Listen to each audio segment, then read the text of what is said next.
Thanks for clicking into part 2 of this week's Enhancement Talent. We are literally in the middle of our predictions for the upcoming Payback pay-per-view. That's right. Going to be on, of course, the WWE Network if you have that. Still on most cable systems. Not on satellite, however. No Dish, no DirecTV. No. Sorry. I'm glad I have the network, or else I wouldn't be able to watch That's this. right, you wouldn't. So let's keep it going. We got some title matches to throw in here.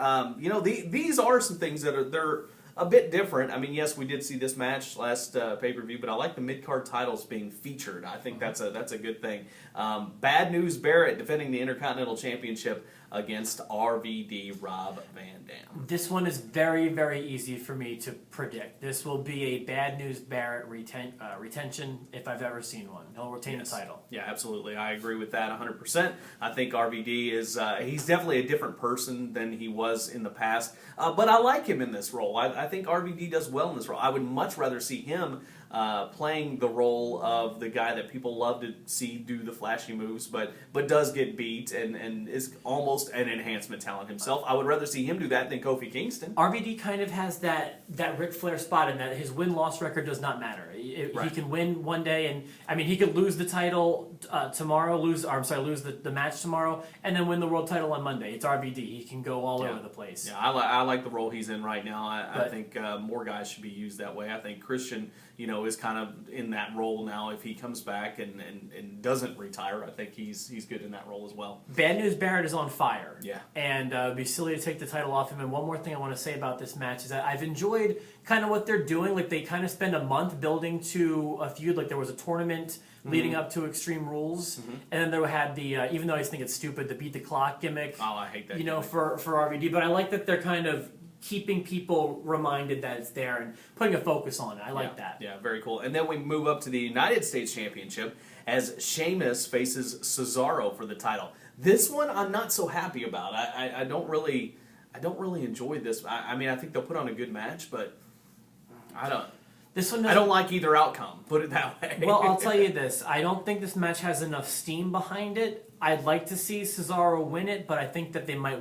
hold off on that. I think he's a smart choice. I think that Sheamus is such a wasted paycheck, in my opinion. He's just one guy. I know a lot of people like him.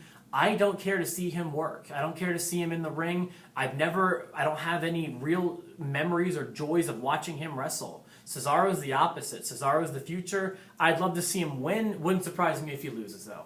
I think it's interesting. Sheamus, I like in this position as a mid-card champion. He's one of those guys that I think can jump back and forth. He's like a Chris Jericho to me. I don't like him as much as I liked Chris Jericho, but I think he's one of those guys that can go back and forth between the main event picture and the mid-card picture and doesn't really have a problem. Kind of like Rob Van Dam, like we just talked about. But in this case, Sheamus just got the title. I think he's going to keep it for a while.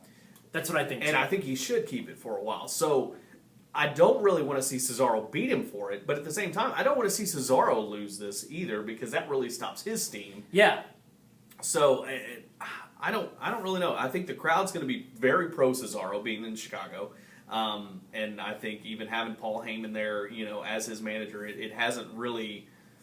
I don't know. It hasn't really turned him into heel as much. I mean, we finally saw a little heel heat from him in Knoxville, but I don't know. Cesaro's in a weird place right now for me. Yeah, I think that he's going to get there. They're making sure they don't rush it, which can be a good thing. They put Sheamus with it was like my two least favorite wrestlers of all time in the same match on Monday. It was him and Del Rio, just two people who I just think should be going personally. Well, I think I really think they may be setting up to unify the two titles, the U.S. and the Intercontinental title, and I don't see any two better people to do that with than Sheamus and Bad News Barrett at this point. I think they would match up well. So I think maybe something happens in that match. Maybe Cesaro gets disqualified or something. But let's talk about what match do you think is going to go last? Because there's two potential main events to me. There's going to be Cena and Wyatt and the Shield and Evolution. I think Shield and Evolution's the main event. Okay, then let's talk about Cena and Wyatt. Sure. Last man standing match. This could be interesting. Not a stipulation I love.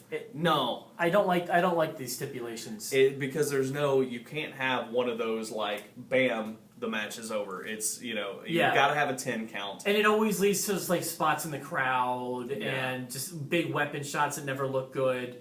I have an opinion about this. I have a strong opinion. Okay. I think I'm right. I think that John Cena's going to win. The reason I think that he's going to win is because they did the big tell 2 weeks ago. They knocked him out for a 10 count, and True. it's like when the number one contender steals the belt Right. and holds it up on Raw as they go to close, if they go to the Right. credits or whatever. They never win the title at the pay-per-view Right. when they just posed the belt, and I think that's what we saw on 2 weeks ago. You saw Cena knocked out for a 10 count, so there's no way it's going to happen at the pay-per-view. I don't know. This one's tough for me. This might be the hardest one for me because I want to say that Bray Wyatt's going to win. I think they have to come up with some kind of cool finish. You know, I mean, he's had so many other crazy things like the kid, you know, singing and. I would that. love for you to be right. I don't know how you do it, but I don't know. You know. Looking at the rest of the card, maybe I do have to go with John Cena. This is almost like a WrestleMania thing where you look at how the rest of the card's going to stack up and you have to do something different. So, this one, and because of my prediction on the main event coming up, I'll go with John Cena on this one. This one I feel pretty confident about. I think you made the right choice. All right, the Shield and Evolution. No holds barred elimination match. I will tell you that I'm excited for this.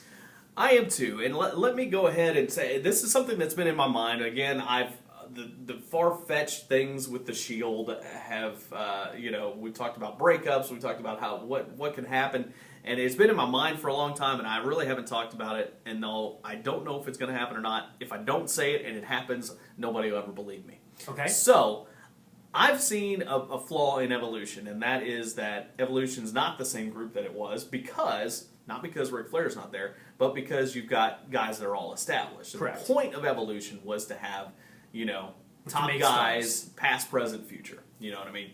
I think Evolution needs a new member if it's going to continue.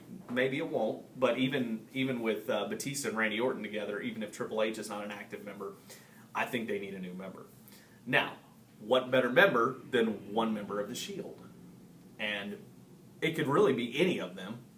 I would pick Roman Reigns. Okay. Because everybody thinks he's the breakout babyface of this group.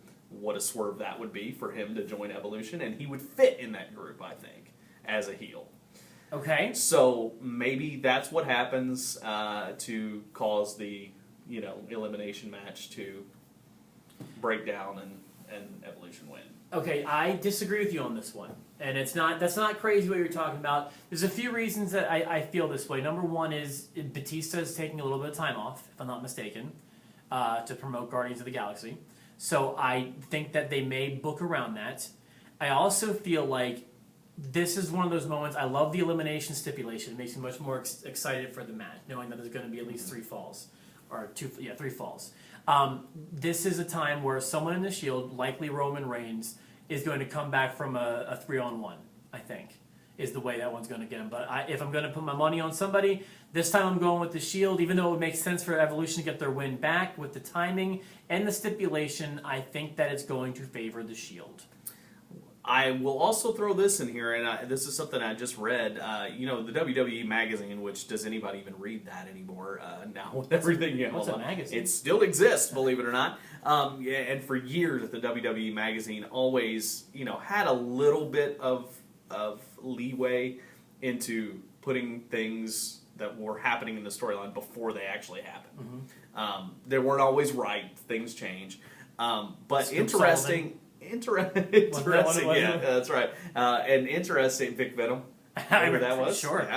Yeah. But anyway, before we get into this, it's interesting that the current issue of the WWE magazine has Dean Ambrose talking about his former partners. Really? Yes. Interesting. That's Now, interesting. again, things change. Who knows? But I will take you back to WrestleMania 4, my friend, when they reported that, I forget who it was, or the magazine, I think, reported the results early or something like that. There's a story. Do you know the story? Oh, yeah, no. I don't think I believe they changed the booking because some magazine leaked the tournament results. It was their own magazine. I'll look into that. I'll remind myself that I guarantee there's a story there. Okay, yeah, we'll have to look that one up. But anyway, those are our predictions. You can agree, disagree, and let us know. Let us know before Sunday. Yes, yeah, it's too late after that. After that, you get no credit. So check it out again. Payback this Sunday on the network and on any other place you can find it on pay-per-view. We're the Enhancement Talent. We appreciate you joining us this week, and we'll catch up with you next week.